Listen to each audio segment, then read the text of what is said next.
Motion in a straight line. So here we comes to the summary of the chapter, that is chapter 2. So motion in a straight line. So in this chapter initially we learnt what is rectilinear motion. So motion in a straight line is known as rectilinear motion. Then we defined what is kinematics. Then we learnt the different types of frame of reference: inertial frame of reference, non-inertial frame of reference. Then we understood what is distance and what is displacement. So there is a fine line between distance and displacement. These two physical quantities are not same. Distance is a scalar quantity, displacement is a vector quantity. So displacement is the shortest distance between 2 points, or the shortest distance travelled between 2 points, and whereas distance is the actual path that is taken by a particle. So this is a scalar, this is a vector. Now in that distance and displacement concept we learnt the uniform motion, and then we understood the position time graph, and with the example we understood displacement can be less than or equals to distance, but displacement can never be greater than distance, but displacement can be equals to the distance. With the knowledge of distance and displacement, we move to the another physical quantity, average velocity and average speed. Velocity is actually the rate of change of displacement with respect to time, and speed is the rate of change of distance by time. So velocity and speed are again a different concepts. Velocity gives displacement by time, speed is distance by time. So in that we learnt what is average velocity and what is average speed. Average velocity or average speed, so here VAV denotes average speed. So average speed can be given by total path length divided by total time interval. And next is average velocity. Average velocity is x2 minus x1 by t2 minus t1, and this can be again written as delta x by delta t. So if you get confused between delta x by t and delta x by t, you can also write the average velocity as delta r by t. So r here denotes the displacement. So the SI unit of velocity is meters per second, whereas the SI unit for distance and displacement is meters. Next, again by solving the problem, we understood that speed can be greater than or equals to velocity. Why velocity is less than speed? Because in velocity we are taking an account of displacement. So displacement between 2 points can be equal or less than the distance. So from that point we can say velocity is less than or equals to speed. But velocity can never be the greater than speed. After learning the average velocity, we move to instantaneous velocity and speed. So instantaneous means at a given time what is the change in velocity or what is the change in speed. So that we can measure by using the equations which are given here.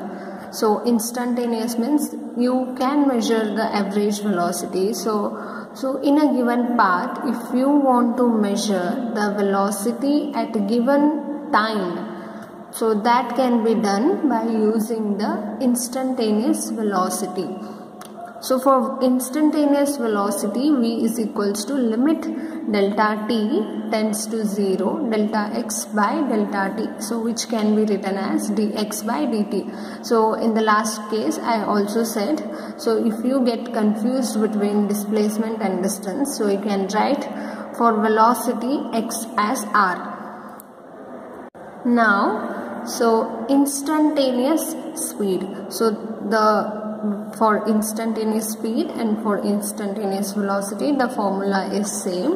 So speed can be given as limit delta t tends to 0 delta x by delta t, which is equals to dx by dt. So we learned what is distance, what is displacement. With the knowledge of distance and displacement, we move to the velocity concept and speed concept. In that we learned average velocity, average speed. After that we learned instantaneous velocity and instantaneous speed. So now with the knowledge of velocity, we understood the concept of acceleration. So the opposite of acceleration is retardation. So acceleration, again you have two types, average acceleration and instantaneous acceleration.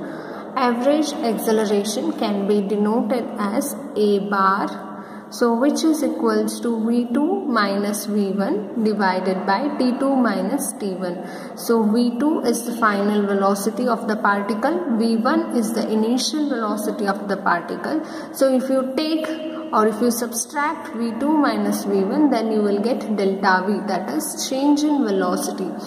And the velocity of the particle at final position will have the time t2 and velocity of the particle at initial position will have the time t1. So difference of t2 minus t1 will give you delta t, that is change in time.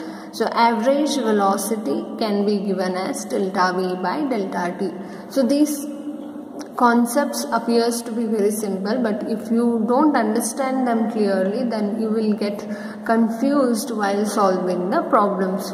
So be thorough with the formulas, and with that you can easily solve the problems. So the next here is instantaneous acceleration. So we saw instantaneous velocity and instantaneous speed. So the same concept applies here as well.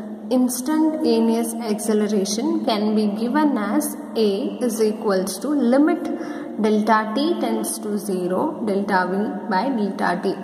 So this overall formula can be written as small change in velocity with respect to small change in time, that is dv by dt. So after understanding the distance, displacement, velocity, speed, average velocity, average speed, instantaneous velocity, instantaneous speed, acceleration, in that average acceleration, instantaneous acceleration, we move to the xt and vt graph. Xt graph means the position time graph and vt graph is for velocity time graph. So we have drawn some 10 to 15 graphs, so which showed how the velocity varies with time and how the displacement varies with time. So with that concept, here are few points.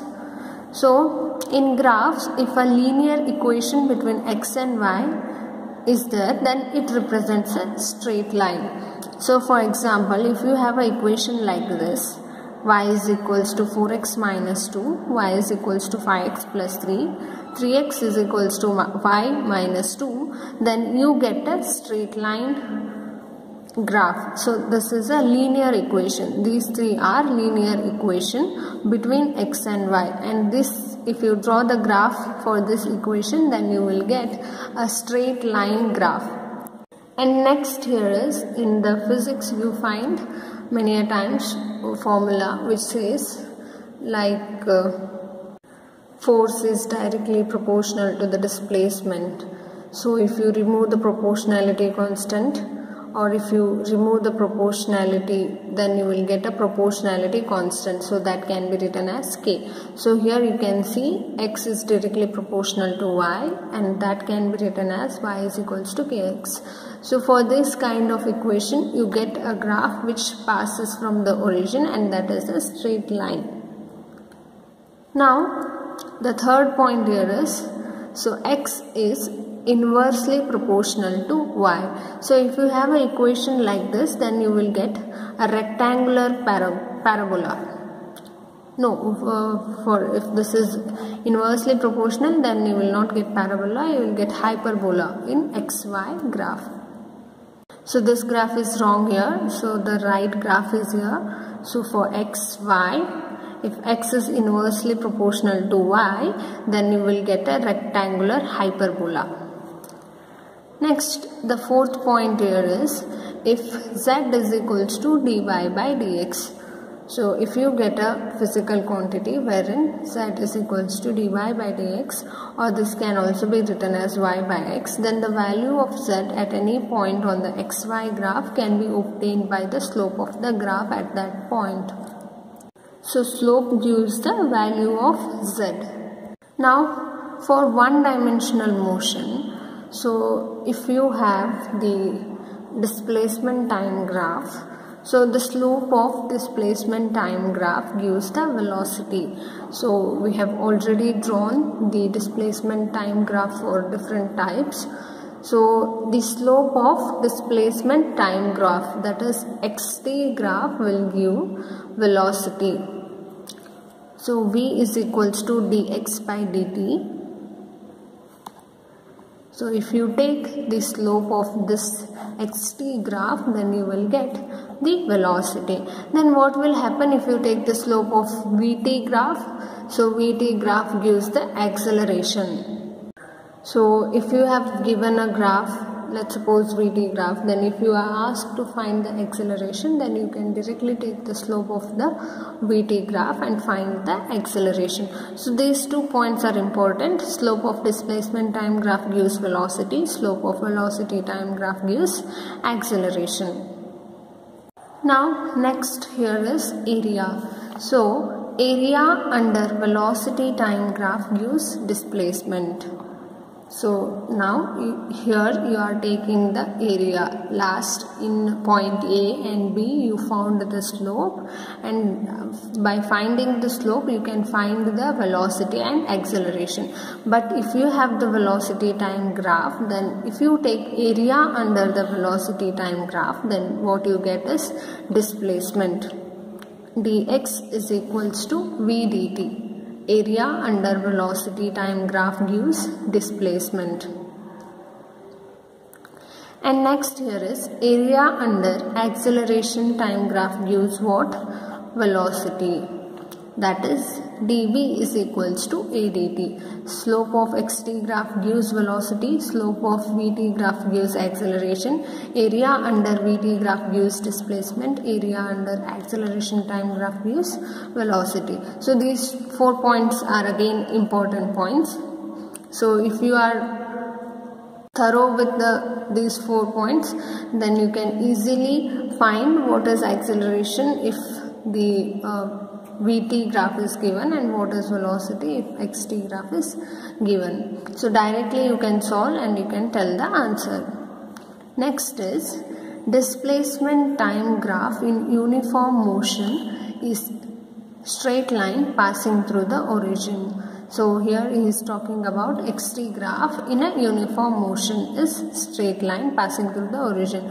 If displacement is 0 at time t is equals to 0, then we can write x is equals to vt. So this is for the displacement time graph in a uniform motion. Next, point F.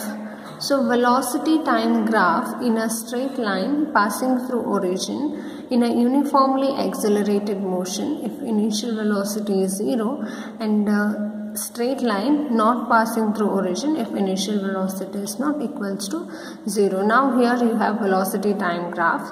So this velocity time graph will be straight line, or it will be a straight line passing through the origin if if at all the motion is uniformly accelerated motion. So for uniformly accelerated motion, you get a straight line passing through origin. So now if suppose if this is not a straight line that is passing through origin, then you can infer that initial velocity is not equals to 0. So if the straight line passes from the origin, then initial velocity of the particle will be 0. So if a straight line is not passing through the origin, then you can say u is not equals to 0. So from the kinematic equations we can write v is equals to u plus at. Next point G is displacement time graph in a uniformly accelerated or a retarded motion is parabola. So if you find the xt graph for uniformly accelerated or retarded motion, then you get a parabola. So that is s is equals to ut plus or minus half at square. So plus for accelerated motion, minus for retarded motion. Concept that we have learned is kinematic equations for uniformly accelerated motion. For uniformly accelerated motion, a remains or acceleration remains constant. For such kind of cases, we found 3 equations that can easily solve the problems which are given in a uniformly accelerated motion. So the first equation is v is equals to u plus at. So we saw how do we derive these 2 equations, by doing the differentiation or by using the calculus method. So v is equals to u plus at. The second equation is v square is equals to u square plus 2as. And the third equation is s is equals to ut plus half at square. So here v denotes the final velocity, u is initial velocity, a is acceleration, t is time. So s is the displacement of the body. Now in this, if initial position of a particle is x naught and the final position is x at time t, then equation can be written as x is equals to x naught plus ut plus half at square. So this equation is derived from the third equation of the kinematic equations. So s can be written as x minus x naught. If you send x naught to the right hand side, then you will get x is equals to x naught plus ut plus half at square. So this equation here is again an important equation. So whenever you are given with the initial and final position of the particle, then if you are asked to find the initial velocity or the acceleration of the body in a uniformly accelerated motion, then you can use x is equals to x naught plus ut plus half at square. So now you learned for uniformly accelerated motion. So if you are confused with what to use if the motion of the body is not uniform, then you can use the normal definition of velocity, acceleration and displacement. So for non-uniformly accelerated motion, you use the equations like here. So v here is velocity. Velocity can be given as the rate of change of displacement with respect to time. So speed can be given as rate of change of distance by time. So here this represents distance, here this is displacement. For velocity we take displacement and for speed we take distance. So v is equals to dx by dt and s is equals to dx by dt. S is speed. So both these quantities have the same unit, that is meters per second. Now with velocity we can find the acceleration. Acceleration is dv by dt. Acceleration is a vector quantity. The unit for acceleration is meters per second square. So the rate of change of velocity with respect to time will give the acceleration of the body. So now if you take dx to the left hand side and if you send v to the right hand side, then you can also write dx is equals to v dt. And for dv, so from this equation dv can also be written as a dt. So you can rewrite this equation according to the problem that has been asked to you. So here are the some 4 equations for non-uniformly accelerated motion. So be thorough with the units as well. So unit of distance and displacement is meter, unit for velocity is meters per second, unit for acceleration is meters per second square, and unit for time is just second. And after this kinematic equations, we move to the relative motion of a body. So in that we understood the relative motion of the 2 trains that are moving in a same direction and in a opposite direction. So how do we write the equation for a relative motion is already discussed in our earlier classes. So here are few formulas that are written from the relative motion concept. So in relative motion, so basically problems will be asked on the topics of train, rain and boat.